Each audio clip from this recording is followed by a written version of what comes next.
Hi again everybody, welcome to my latest video. I'm glad you're able to watch. Do you remember this PC I put together in a former video? It's actually designed and usable as a home office PC, which means you'll run home or office applications or programs on it.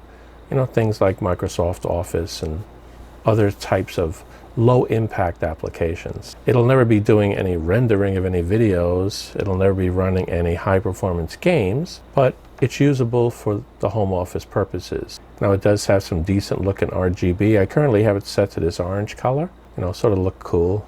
I can always change it as I showed you in the last video. But what I'm going to upgrade today is not the graphics card. I thought about that, but the graphics card is a bit too expensive right now for what I want to get, which would be probably like a standard GTX 1050, but I'll have to wait till the prices come back down on those. But for this upgrade, I'm going to upgrade the memory. I got two 8 GB sticks of memory. Now I got these on sale. Originally, I was looking for 4 GB sticks to make this 8 GB, but this was the same price. So I figured, well, why not? Go all the way, and you never know.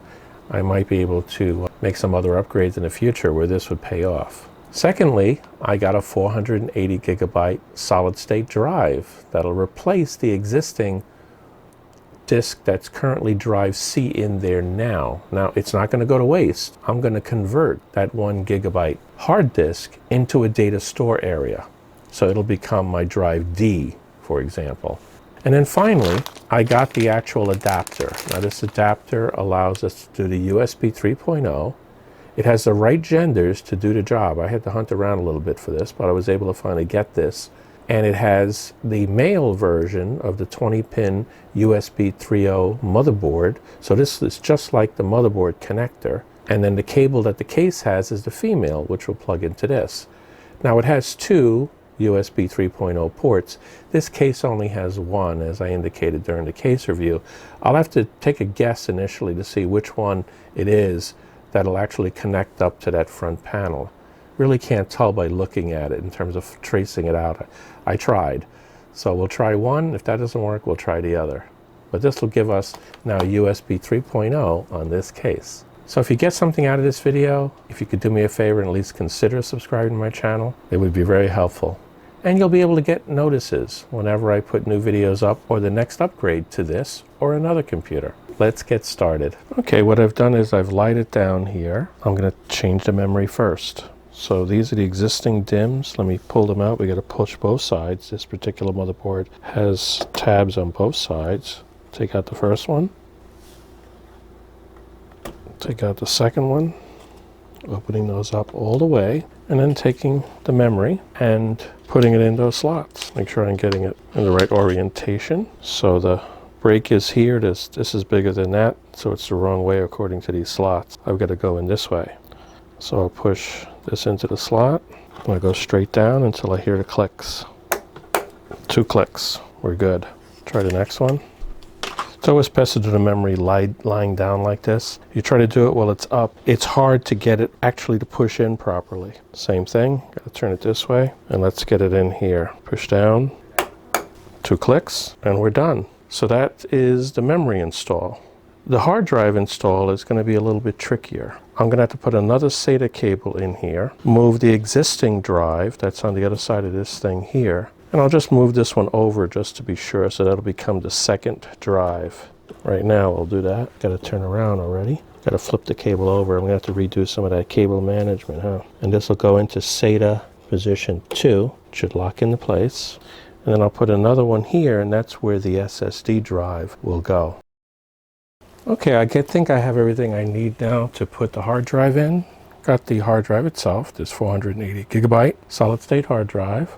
Got a SATA cable, matching colors of the one I already have, and then the 4 screws. And what I'm going to do is, I'm going to mount this on the other side. So this spot right here for the SSD, I'm going to mount it on the other side, and I'm going to feed the cables up to it through here. So they should be nice and hidden. So the first thing I need to do is I'll put the SATA cable on. Make sure the keys match, so until it locks in place. And then I'm going to feed from the other side, I'm going to feed this cable through here, like that. Now I still need a power cable, so I got to break this up a little bit. mess up my cable management somewhat. It's okay, I got to get to the USB 3.0 cable anyway. Actually, I could probably leave that one. It's this bundle over here that I've got to break up so I can get one of the SATA cables, power cables out. I'll have to redo the cable management later. So let me, always make sure you can see the front of the blade before you snip. Key thing to do when you're cutting cables out like that. So we'll have to cut both ends of this because it looks like it's sort of bundled up in there. The same thing, I got to make sure I see both teeth. If you have to feel it, you feel it before you actually snip. So let's see what we got here. Let's see if we can get one off with a SATA cable on it. This one has more slack to it, so I'll just pick this one here. So what I'll do is I will get the drive pushed on the other side. Make sure I got the key right on that. Key is on the left from that perspective. Oh, I fed it through the wrong one. I didn't want that one. I wanted this one. Make sure we got it oriented right, and then I should be able to just get the SATA data up in here like this. So I can get it through to the other side just a little bit. I'll plug it in on the other side into the drive itself. Turn this around so you can see what I'm doing.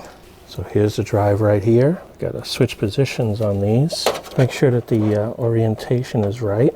The key is on that side, and I need it on the other side. So I'm gonna switch it around to the other side like this, and I'll swap these two.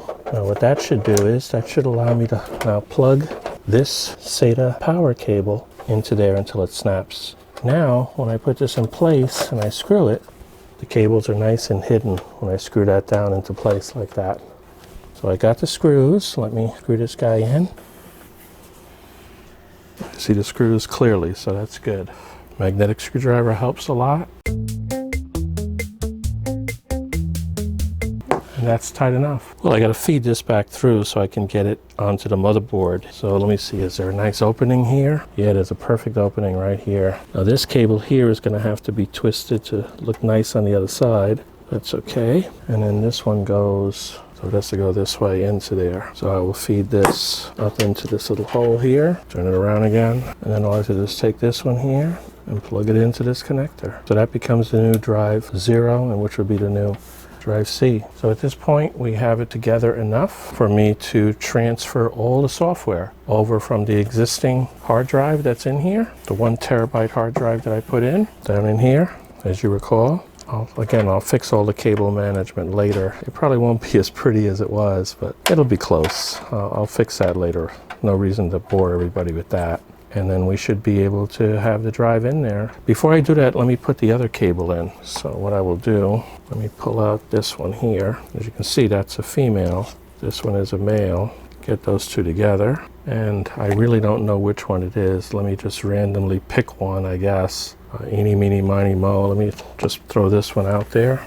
The safest way to do it is to go into this one and cross over. Yeah, if the cable reaches, let me get on the inside of these other cables. And you'll see it when I turn it around, what it looks like. I'll tuck this in here for now. There's nothing connected to this on the other end at this point. And we'll see if I guessed right. It's a 50-50 guess. When I dress it all up, I will hide those cables a little bit better. Turn this around, and you'll see what I'm talking about. So this here, that's a regular USB 3.0 socket on here. So if I plug this in here, we should then have it. And then when I test it, we'll see if it works. There we go. So let me go around to the other side and get the computer hooked up.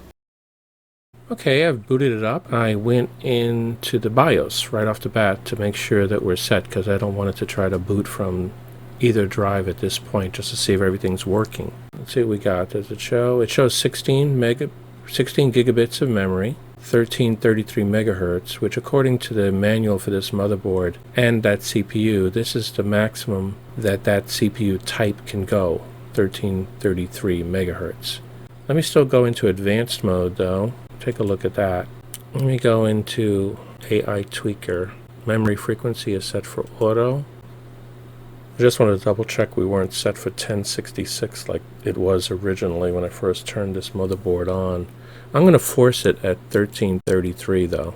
Now eventually I'll make it a better processor for this that can support a faster memory, because the memory itself can support 1600 megahertz. Let me go into advanced, and I want to pick SATA configuration. That's good. We see both drives. We see the new one I've added as SATA 1, Team Group 480.1 gigabyte. And I made a mistake. I thought this drive was a 1 terabyte. It's not. So in a future video, you will see me upgrading this. I have a 1 terabyte available. I have to pull it out of my old workstation. It's just going to waste there. And I'll put it in here as a data drive. That'll give me some more space on this one. So with that, I think we look good. What I'm going to do is I'm going to boot it from the USB. The reason I'm doing that is I want to go into Acronis to do a full copy of the hard drive. Now, it's no big loss if I had to reload that, but I'd rather not if I don't have to. So let me put the USB stick on. Put it in the back, the USB port that's right next to the network card, which by the way is not connected. Now does this see it? If I go to boot now, I'm going to switch to easy mode. Let me go into the boot menu, and I want to boot from the general U-disk. Let me pick UEFI U-disk.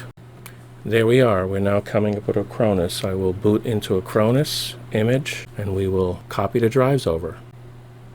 It's actually loading a small Unix kernel in order to boot this application up, the Acronis application. So now that we're here, we're going to do a tools and utilities. I've shown this on previous videos, but let me show it again. I'm going to do a clone disk. I'm going to have it automatic. Next. And I want my source. Select your source. Is the Samsung, so it correctly picked that. It's the only one I guess it saw anything on. Now it should pick the destination. It's figuring it all out.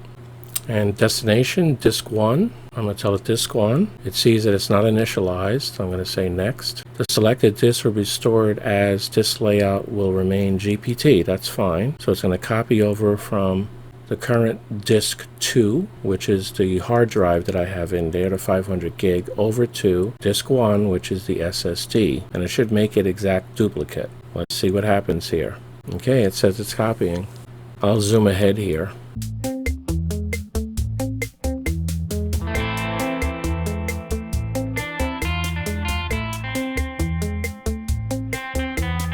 Let me go ahead and pick shut down computer when it's done. It's almost done. I'll have to shut down anyway to do the next step that I want. Okay, it looks like it's shutting down now. 14 seconds. I can tell it to shut down faster if I want. What I'm then going to do is disconnect drive 2 or SATA port, data port 2 so that we can guarantee to boot up from the SSD. Let me shut it down.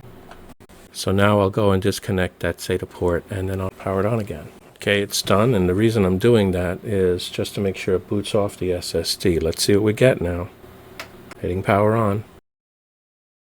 Oh, it looks like it came up. That was fast, too. Oh my goodness. Let me log in. Yep, it came right back up. Let me take a look at the drive. Yep, I've got a USB in here, and I've got a 406 gigabyte, amongst which 446 gigabyte is free. And that is the actual cloned copy of my SSD.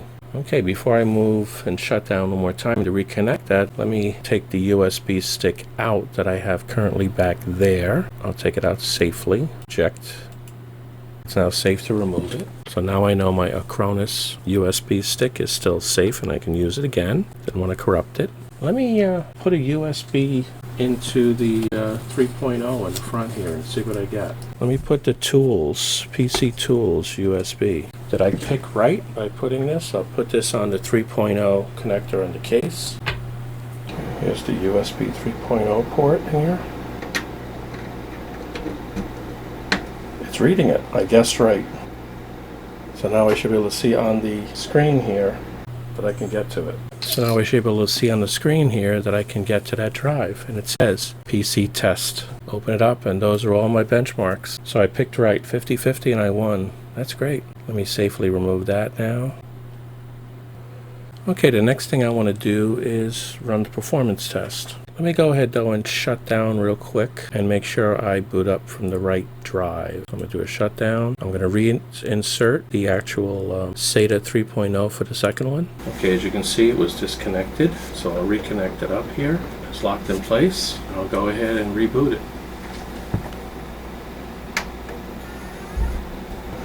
So now it's booting up. Okay, it came up too fast to be the regular hard drive. Let me log in. The network is off. That's okay. I'll leave that off. Let me look at this PC now. What do we got? We got a 407 gigabyte here, or 446, and this is a 465 because that's a larger one, the hard disk. Prove this, we will go ahead and run performance on it. But first, let me reinitialize this. So I'm going to completely format this drive. Call it store. Quick format's fine. Formatting will erase. Okay, go ahead and do it. Yeah, go ahead and format it. Format complete. So now there's nothing on that drive. And yet this one is still my booted hard drive.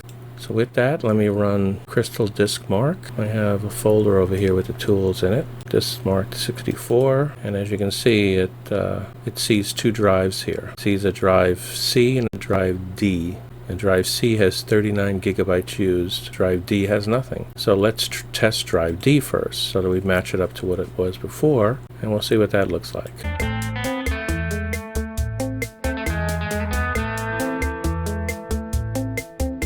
Okay, that's good enough. I only did the top two numbers anyway, so I'll stop it at this point here. And I'll chart this all at the end of the video. Now let's change this so it goes to the new drive C. And I'll do the same test. Let's see what we get now.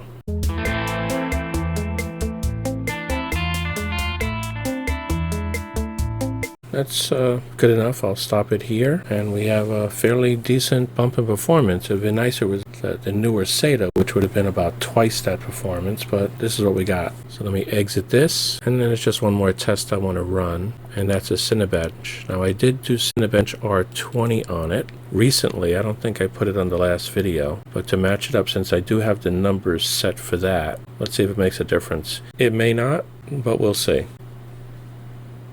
Matter of fact, you see the last run that I did, it got a score of 929. So that's the one that I did last time. So let's see what we get now.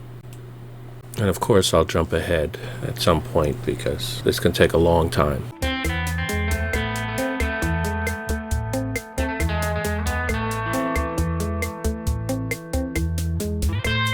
Okay, we're coming to the end. Let's see what we get. 847. That's interesting. I'm not sure why it would drop down. I'll have to look into that. I would have hoped that the processor performance would be a little bit faster, but maybe with the more memory, the processor is working a little bit harder. We'll see how that goes. I am considering maybe getting a faster processor for this, but that's undecided at this point. Maybe a third generation. Right now it's second generation i5. I might go for a third if I can find one at a decent price. Okay, so that completes the testing that I wanted to do. I'll save those results. Okay, with that I think that we have everything that I wanted to accomplish. The memory's been upgraded. I've got the USB 3.0 port available to me on the case, and I have an SSD hard drive, so it should be faster definitely in that regard. We saw how fast it booted now. And I have a second drive in there, which is currently the 500 gig. I'll be replacing that with a 1 terabyte once I pull it out of the other computer. And that may be a separate little short video. So here are the summary results from the CrystalDiskMark test. And here are the final results of the CineBench testing that I did during this video. Okay, that completes the upgrade to this PC, this home office PC that I created out of some spare parts mostly. Some surprising results on the CineBench. I'll have to look into that, and if I can figure out what's going on with that, I'll put it as a pinned note to this video. But I got fantastic performance out of the new solid-state drives. That's a big plus right there. And I have the extra memory so I can run larger programs, and Windows itself will perform a lot faster overall. So with that, if you got something out of this video that you found useful, if you could just do me a favor and consider subscribing to my channel. Of course, it'll help me, but it'll also help you in terms of seeing some new content that I pop up. My head will pop up here. Click on it, follow along, and subscribe. That would be great. So until the next time, take care, be safe, and thank you so much for watching. Bye.